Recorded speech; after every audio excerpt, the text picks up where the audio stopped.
We turn now to campaign 2016 and our new battleground tracker result. Donald Trump is back on top in our Iowa tracking. He's at 39%. Ted Cruz is behind him by just 5 points at 34%. Marco Rubio is running third at 13%, and the rest are at 5% and below. In New Hampshire, Trump has a big lead with 34% compared to Ted Cruz at 16%, Rubio at 14%, Kasich at 10%, the rest of the field at 7% or less. And in South Carolina, the story is much the same. Trump ahead at 40%, Cruz in second with 21%, Rubio in third with 13%, the others all at 9% or less. The bad weather kept us snowed in here in Washington and unable to sit down with Donald Trump in person, so he is joining us by phone this morning from Pella, Iowa. Good morning, Mr. Trump. Thanks for joining us. You said yesterday you could shoot someone on Fifth Avenue and wouldn't lose voters. You're that confident, huh?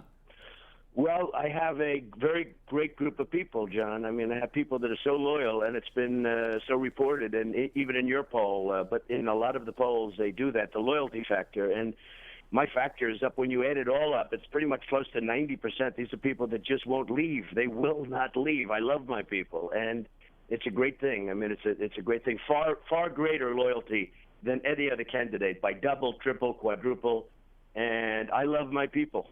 And on the one hand, you have your people, and then this week, on the other hand, you had the National Review putting out a special issue trying to convince people not to support you, not to vote you. Why do you think they did that? What was their reasoning, do you think?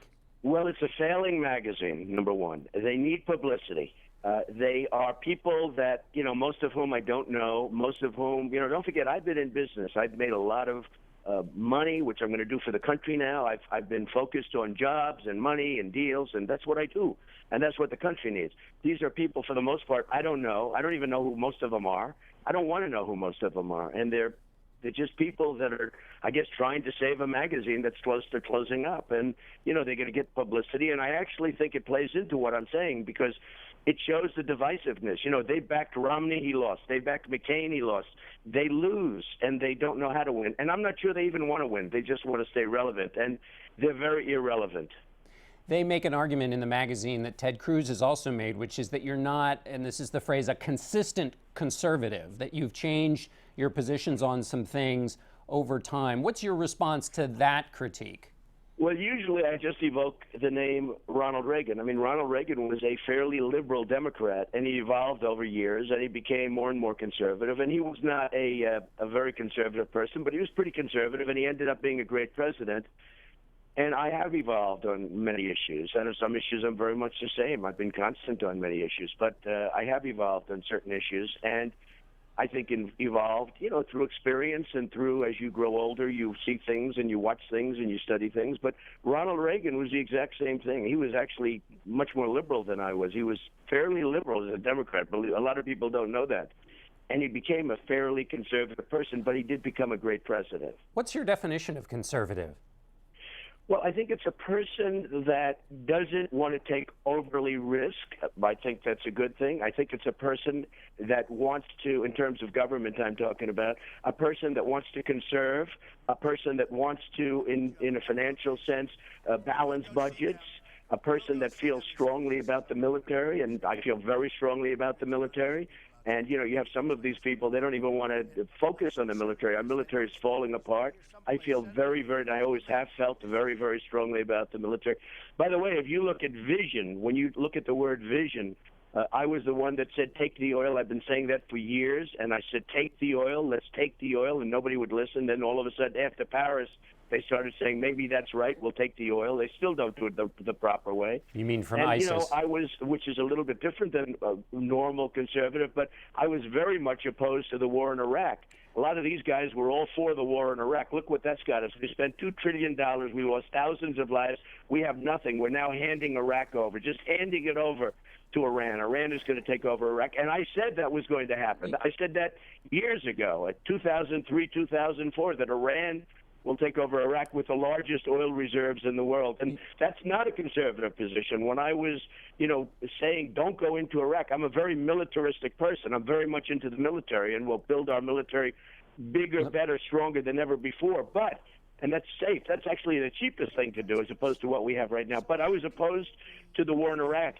Most conservatives were, let's go gung-ho. I mean, these guys, just about all of them, every one of them wanted the war in Iraq. Look what it got us. Let me ask you about Ted Cruz. You said yesterday you wouldn't vote for Ted Cruz if he were the nominee, but you pledged to support the party's nominee. Well, it depends on where he's from. In other words, he's got a problem. He, in my opinion, I mean, it's looking more and more. As you noticed, a number of very top constitutional lawyers have come and said he was born in Canada. He didn't tell people. He said he didn't know about it. Until 15 months ago, he was a Canadian citizen. He was joint with the United States, but he was a Canadian citizen until 15 months ago. He was a United States senator. I guess nobody figured this out, and he was a citizen of Canada. And there are a lot of people now that are saying he was born in Canada. He was born on Canada soil, on Canadian soil, and he cannot run. And as you know, I guess you probably heard last night, Illinois is looking at it very seriously. They may not even let him run in Illinois. They feel strongly about it. But other states are looking at it very seriously. And he may not be able to run. Yeah, if he got the nomination and if everything was fine, I would vote for Ted Cruz. I'd go for Ted Cruz. But you would vote for him. I was putting that in relationship to his place of birth. There's a real question as to whether or not Ted Cruz is allowed to run for president. And I will tell you, the first thing, if he got the nomination, the first thing that would happen is the Democrats will bring a lawsuit against him. Lawrence Tribe of Harvard and many other people. I mean, many people beyond Lawrence Tribe have come down and said he's not entitled to run. So it's got whether he gets a declaratory judgment from the courts or does something, he's got to straighten that problem out because there's a big fat question mark. All right. So just to be clear, you would vote for Ted Cruz if he were the nominee. Let me ask you about somebody else who's thinking about getting in the race. Michael Bloomberg, you said yesterday, I love it. If he, speaking about him getting in the race, why would you love it? Well, I would love it. I know Michael very well. I'd love to compete against Michael, and I know him very well. And I think he might very well get in the race, and I would love to have him get in the race. One of the reasons he's very opposite on me with guns, and he's opposite on pro-life, and he's opposite on a lot of things. So I would love to have Michael get in the race, but I don't know if he's going to do it, but I hope he does. I would love to compete against Michael. One of the reasons he'd get in the race, he's thinking, is because you're doing so well. It would be to counterbalance you. Well, that would be good. I mean, that's a good thing. I would love to have Michael get in the race. And Michael's been a friend of mine over the years. Perhaps we're not friends anymore. And he's wanted to do this for a long time, and he never pulled the trigger. We'll see if he does right now. But I would personally love to compete with Michael Bloomberg. Speaking of New York mayors, you supported Bill de Blasio. A lot of conservatives look at him and never supported Bill de Blasio. I've never supported. I said I think he's going to win because I saw the kind of competition that he had. I never supported Bill de Blasio. I never supported, you saw that Glenn Beck said I supported Barack Obama. But then he had to apologize because he picked up somebody's phony website where they do these joker websites. They said Donald Trump supported Barack Obama. So he retweeted, and he's gone around for 2 years saying I supported Barack Obama. Yesterday, we came down very, very strong on him last week because I was on John McCain's committee. I raised a lot of money for John McCain, and I was 100% behind. And I kept hearing that this stupid person, I mean, he's a failed person. He's a mess. But he was going around saying I was voting for Barack Obama. Do you believe that I would vote for Barack Obama? Believe me.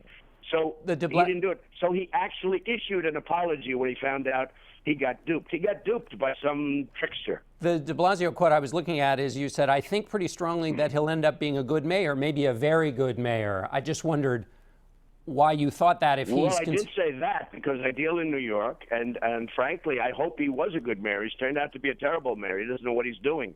I mean, the guy is incompetent. But when he first got elected, I did, but that's not supporting him.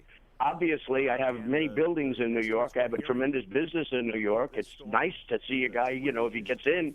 But I never supported him. I would never support him with his issues. But what I did say is good luck, congratulations. I hope he's going to be a good mayor. I hope, I wish he would be a good mayor. He's not a good mayor. He's a terrible mayor. All right. Well, thanks very much, Mr. But that's Trump. not supporting somebody. I mean, that's, rooting somebody on. I have to live with him. I have many, many buildings in New York. I have a big business in New York. I wish he were good, but he's not. All right. Thank you very much, Mr. Trump. We look forward to seeing you. Thank you very much. Thank you, John. Look forward to seeing you in person next week for the broadcast, and we'll be back. Very good. I look forward to it, too.